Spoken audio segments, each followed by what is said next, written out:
Bueno, entonces tenemos dos cosas hasta este momento. Tenemos el hombre se hizo creativo en África y el hombre se hizo matemático en África. Esto es contrario a lo que dicen los libros de historia de la ciencia y de historia de la matemática. Es decir, no es casual que haya muy poca información en los libros sobre esto, es causal. La causa es una teoría que se ha denominado el eurocentrismo. El eurocentrismo consiste en afirmar que la ciencia en general y la matemática en particular empezó en Europa y que contribuciones de otros pueblos nunca han sido significativos. En esta dirección cabe señalar un libro muy famoso que es La cola del pavo real, raíces no europeas de la matemática actual, del indio sirio etíope inglés George Gebergese Joseph, que es ese que está viendo ustedes, en el cual hace una crítica demoledora a estas posturas y además señala lo que les he estado comentando. Normalmente los libros de historia de la ciencia y de historia de la matemática subvaloran, distorsionan e incluso ignoran los aportes de todos los demás pueblos que no sean europeos. Aportes egipcios, los aportes de Mesopotamia, ¿verdad?, no pueden ser olvidados. Los aportes de las civilizaciones precolombinas, ¿cómo podemos no considerarlos? Los aportes de China, los aportes de la India. ¿Eso por qué los olvidamos? Entonces, tenemos la siguiente pregunta. ¿Qué nos deja como moraleja el pavo real?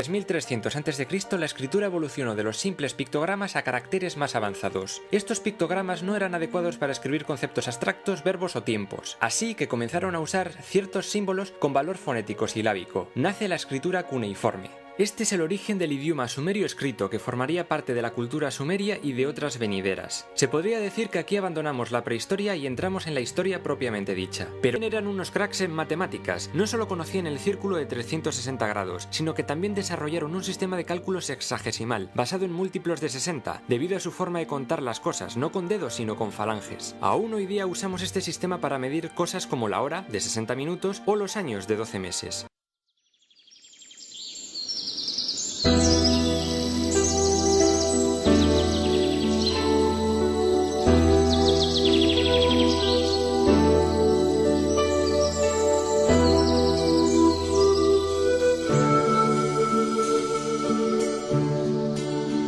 Los escribanos egipcios utilizaban hojas de papiro para escribir sus descubrimientos matemáticos.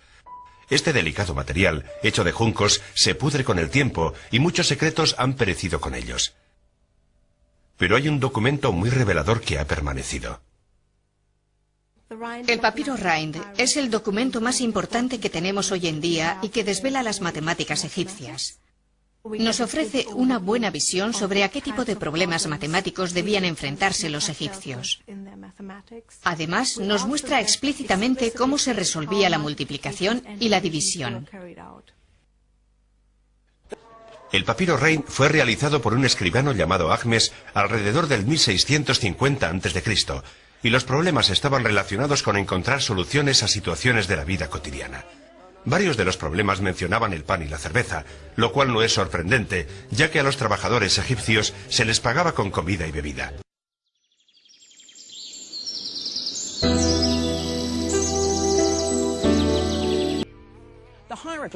Los jeroglíficos son preciosos, pero el sistema numérico egipcio era fundamentalmente defectuoso. No tenían ningún valor de lugar. Una marca solo podía ser una sola unidad, nunca 10 o 100 como hacemos nosotros.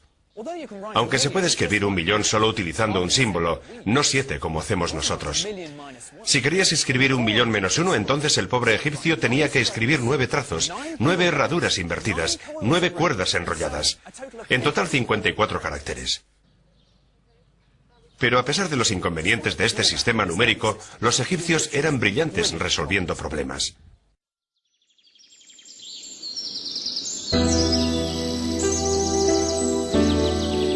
Ya que habían ingeniado un sistema numérico que incluía las fracciones, había llegado el momento de que los egipcios aplicaran su conocimiento para comprender las formas que utilizaban en su vida cotidiana.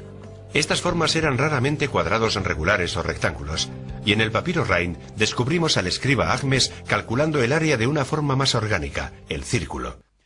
Pero lo verdaderamente brillante es que los egipcios estaban utilizando pequeñas formas para representar una forma más grande. Unas de las grandes pirámides han dado muestras de ocultar en el interior de sus proporciones otro concepto matemático importante, el número áureo.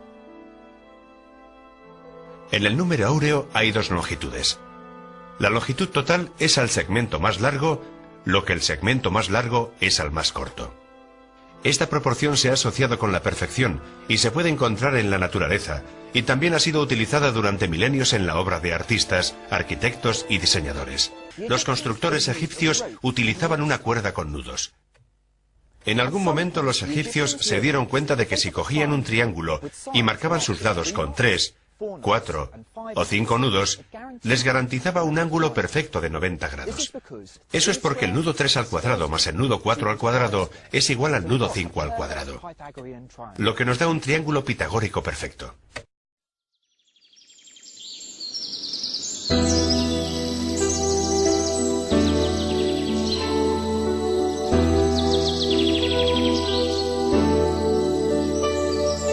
El imperio necesitaba unos funcionarios bien entrenados, competentes en matemáticas. Y para educar a esos funcionarios, contaban con un libro de texto matemático escrito probablemente en torno al año 200 a.C., los 9 capítulos. El libro es una compilación de 246 problemas de áreas tan prácticas como el comercio, el pago de salarios y los impuestos. Y en el centro de esos problemas podemos encontrar uno de los temas capitales de las matemáticas: cómo resolver las ecuaciones. Chinos llegarían a resolver ecuaciones incluso más complicadas, de números mucho más grandes. En lo que se conoce como el teorema chino del resto, los chinos se encontraron con una nueva clase de problema. En este caso conocemos el número resultante cuando el número desconocido de la ecuación se divide por un número determinado, digamos 3, 5 o 7. Naturalmente, este es un problema matemático bastante abstracto, pero los antiguos chinos se las arreglaban para formularlo en términos prácticos. En el siglo XIII las matemáticas se consideraban ya una parte importante del programa de estudios en más de 30 escuelas matemáticas repartidas por todo el país. Había llegado la edad de oro de las matemáticas chinas. Y su matemático más importante fue Qin Yu Xiao. Qin empezó intentando resolver ecuaciones que surgían de sus intentos de medir el mundo que nos rodea. Pero Qin estaba interesado en unas ecuaciones más complicadas, las ecuaciones cúbicas. Lo sorprendente es que el método de Qin para resolver ecuaciones no fue descubierto en Occidente hasta el siglo XVII, cuando Isaac Newton formuló un método de aproximación muy similar. Lo bueno de esta técnica es que puede aplicarse a ecuaciones incluso más complicadas. Qin llegó a usar sus técnicas para resolver una ecuación con números elevados a la potencia de 10. Estamos hablando ya de una matemática de una complejidad extrema.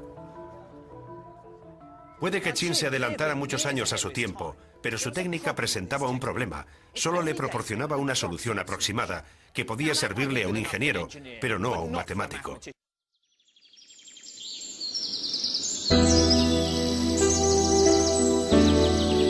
Cuando un matemático quería hacer una suma, utilizaba unas pequeñas varillas de bambú. Esas varillas se disponían de forma que representaran a los números comprendidos entre el 1 y el 9.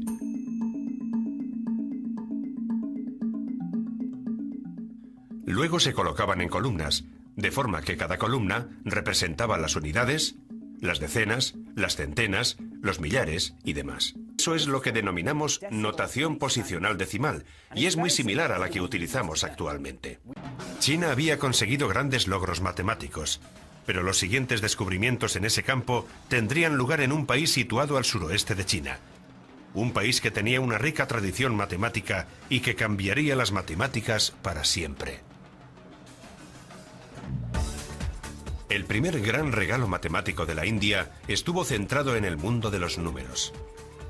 Al igual que los chinos, los indios habían descubierto los beneficios matemáticos de la notación posicional decimal y ya la utilizaban a mediados del siglo III después de Cristo. Puede que nunca sepamos cómo descubrieron los indios su sistema de números, pero sí sabemos que lo mejoraron y lo perfeccionaron, creando los antepasados de los 9 numerales que se utilizan hoy en todo el mundo. Son muchos los que consideran el sistema indio de contar como una de las grandes innovaciones intelectuales de todos los tiempos, al permitir el desarrollo de lo más parecido a lo que podemos llamar un lenguaje universal. Pero faltaba un número, y fueron los indios quienes lo presentaron al mundo. El primer registro conocido de este nuevo número data del siglo IX, aunque es probable que llevara siglos utilizándose. Aquí aparecen varios números, y aquí está el nuevo número, el 0. Los indios transformaron el 0. Dejó de ocupar una posición vacía para convertirse en un número por derecho propio, un número que podía utilizarse para hacer cálculos e investigar. Este brillante concepto revolucionaría las matemáticas. 1 más 0 es igual a 1. 1 menos 0 es igual a 1. 1 por 0 es igual a 0.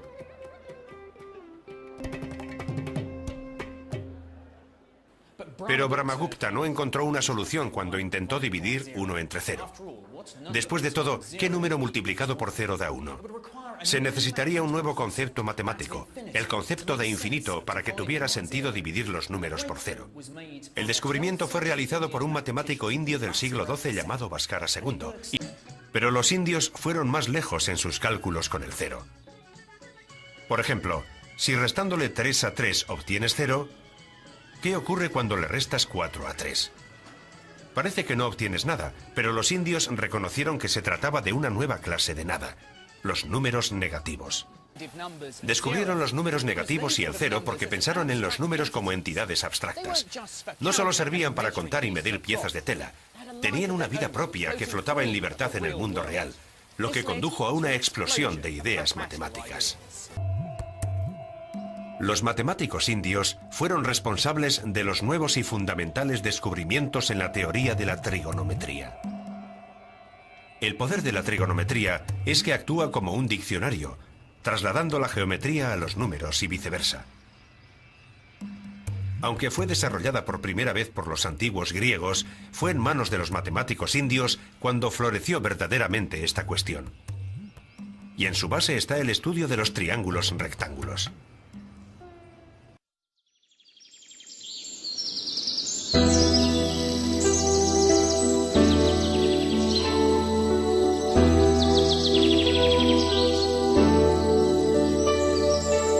Los mayas idearon un sistema de numeración, pero como un instrumento para medir el tiempo, y no para hacer cálculos matemáticos como muchas otras civilizaciones. Y este es relativamente sencillo, ya que, a diferencia del sistema de numeración romano o el sistema de numeración egipcio, los cuales tenían muchos símbolos, este solo consta de 3, que son una semilla, el punto y una línea horizontal. La semilla representa el número 0, el punto al número 1 y la línea horizontal el número 5. Ellos agrupaban las cantidades de 20 en 20 y además manejaban niveles. Volvamos al título. La cola del pavo real, raíces no europeas de la matemática actual. ¿Por qué le pone ese nombre? Cuando uno va a ver el pavo real en un zoológico, en algún lado por ahí, siempre que admira la cola, bellísima, llena de colores, de figuras, etc. Nadie se fija en las patas del pavo real, consideradas dentro de las más feas dentro de las aves. Todo el mundo admira la cola, no las patas. Bueno, él lo que está diciendo es eso. Nosotros estamos admirando la cola del pavo real, no las patas. Entonces, ¿qué tenemos que sacar?